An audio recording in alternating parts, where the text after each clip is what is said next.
Welcome back to my channel. তোমাদের সাথে আমি রিয়া। তো আজকে সরস্বতী পুজো আর আমরা সবাই মিলে যাচ্ছি ঘুরতে। তো তোমরা পুরো ভিডিওটা দেখতে থাকো আর আমার সঙ্গে থাকো। জয় বড় মা জয়। বড় মার নাম নিয়ে আজকের এই ভিডিওটা শুরু করছি।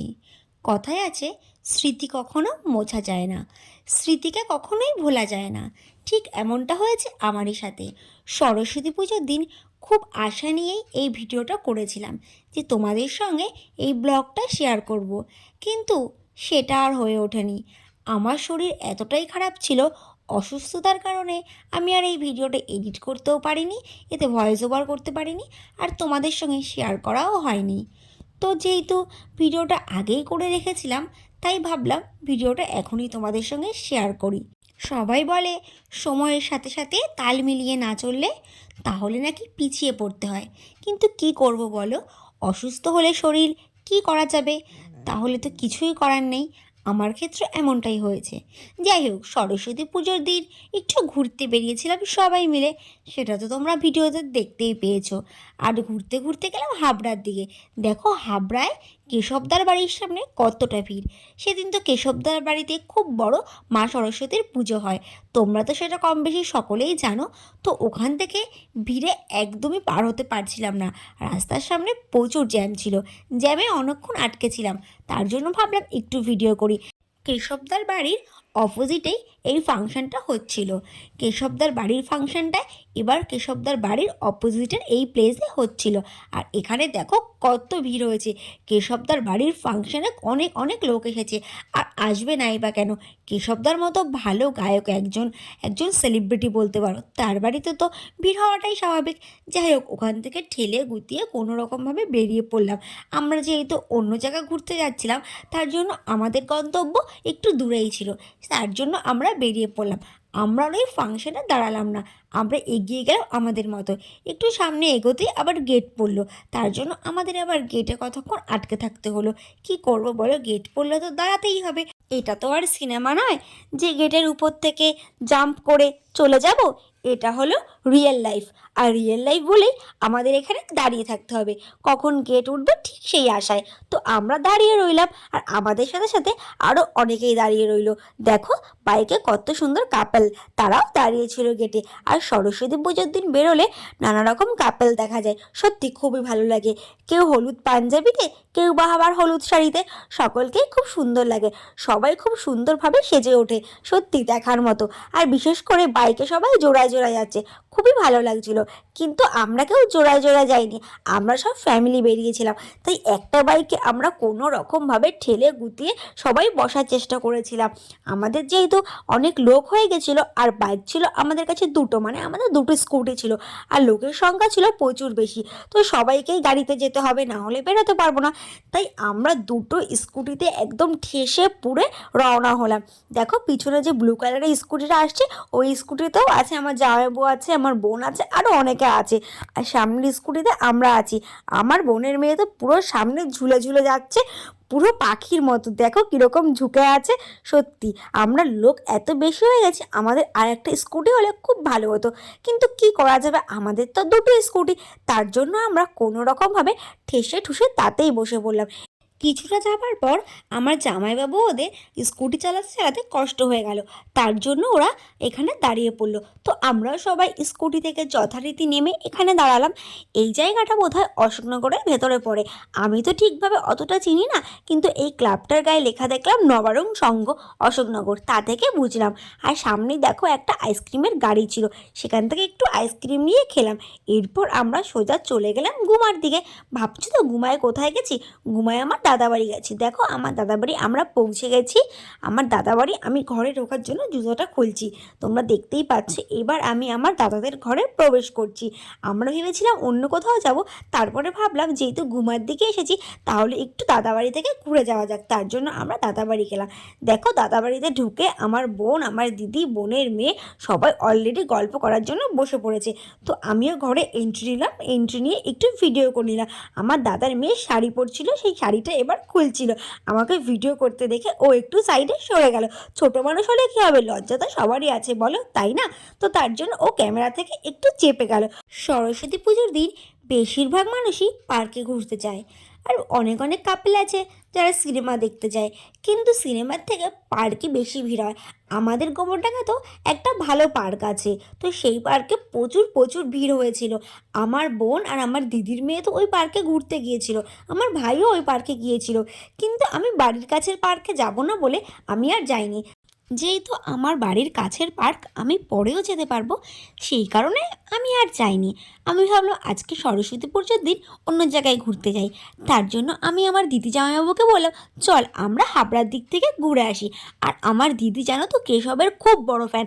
যখন বললাম কেশবের বাড়ির সামনে দিয়ে যাব, দিদি তো খুব উচ্ছ্বাসিত হলো। আর দিদি ভাবলো কেশবকে দেখতে পাবে, কিন্তু দুঃখের বিষয় তখন মঞ্চে কেশব ছিল না, অন্য একজন গান করছিল, যার জন্য দিদির আর কেশবকে দেখা হয়নি। তো তারপর ভাবলাম যখন হাবড়ার দিকে এসেই পড়েছি, তাহলে ঘুমাতে যেহেতু আমার দাদা বাড়ি আছে, তাহলে একটু ঘুমাতে যাই ঘুরতে। তার জন্য দাদা বাড়ি চলে আসলাম। তোমাদের একটা কথা জানিয়ে রাখি, এই ভিডিওটা আমি সেভাবে কিন্তু এডিট করিনি। এই ভিডিওতে আমি কোনো রকম ফিল্টার ইউজ করিনি। এই ভিডিওতে আমার ফেসটা যে তোমরা দেখতে পাচ্ছ, এটা পুরো আমার রিয়েল ফেস, এতে কোনো ফিল্টার অ্যাড করা হয়নি। তো এরপর আমি দাদাদের ঘর থেকে বেরিয়ে দাদাদের ঘরের সামনে আসলাম, মানে উঠোনে। আর উঠোনে এসেই দেখি পুরো সিমের বাগান। দেখো এখানে কতগুলো সিম গাছ লাগানো হয়েছে, আর কি সুন্দর সিম হয়েছে, আমার তো দারুণ লাগছিল। এক একটা থোকায় কত সিম হয়েছে, আমার দেখেই তো সিম তুলতে ইচ্ছে করছিল। আমি ঘুরে ঘুরে সিম গাছগুলো দেখছিলাম, আর এক একটা থোকায় কত সিম হয়েছে সেগুলোও টেনে টেনে দেখছিলাম। এরপর আমার ইচ্ছে হলো একটা সিম ছেঁড়ার। আমি ভাবছিলাম যে বেশি সিম তুলবো না, কেননা তুললে পরে যদি বৌদি আবার বকা দেয়, তার থেকে বরং একটা সিম তুলি। যেহেতু গাছের সিম আর সেইভাবে বড়ও হয়নি, এখনও কড়া কড়া আছে, বেশি তুলে নষ্ট করার দরকার নেই। যেহেতু আমার তুলতে ইচ্ছে করছিল, তার জন্য আমি একটা সিম তুলে নিলাম। দেখো ক্যামেরার সামনে তোমাদেরকে দেখালাম, দারুণ লাগছে, সেটাও তোমাদের সঙ্গে শেয়ার করলাম। তো আমি যাই করি না কেন তোমাদের সঙ্গে তো সব কিছুই শেয়ার করি, তার জন্য আমি এই সিমের বাগানটাও তোমাদের সঙ্গে শেয়ার করে নিলাম। এটা আমার দাদার মেয়ে। আমার দাদার মেয়ে ক্যামেরার সামনে আসতে লজ্জা পাচ্ছিল, তার জন্য ও চলে গেল। আর এই যে লাল লেহেঙ্গা পরা দেখছো, এটা আমার বোনের মেয়ে রিমি। রিমিকে তো তোমরা সবাই চেনো, ওর তো ভিডিও আমার চ্যানেলে অনেকগুলো আছে, তোমরা নিশ্চয়ই সেই ভিডিওগুলো দেখেছো। তো রিমিকে তো তোমরা চিনবেই, রিমির সঙ্গে আলাদাভাবে পরিচয় করে দেওয়ার কোনো দরকার নেই। তো রিমিও আমার সঙ্গে খুব আনন্দের সাথে এই সিমগুলো তুলছিল। রিমিরও খুব মজা হচ্ছিল জানো তো এই সিমগুলো তুলতে।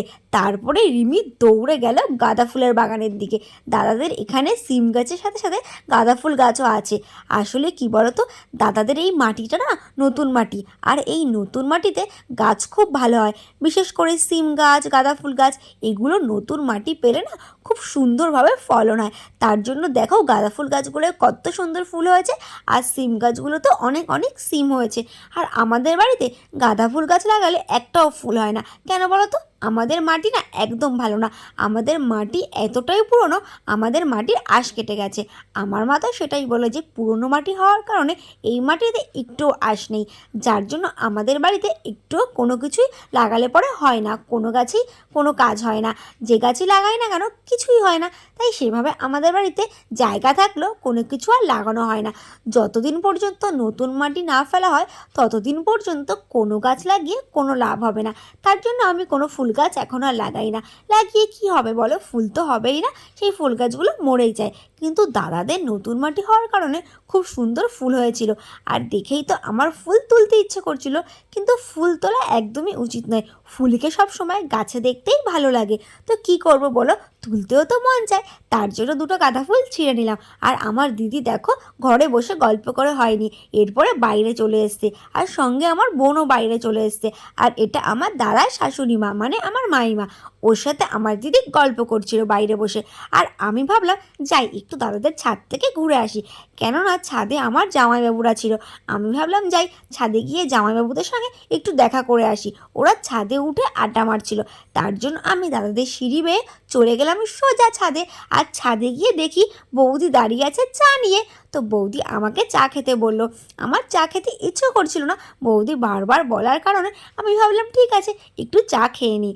তো আমি একটু চা খেয়ে নিলাম, চায়ের কাপটা নিয়ে নিলাম চা খাওয়ার জন্য।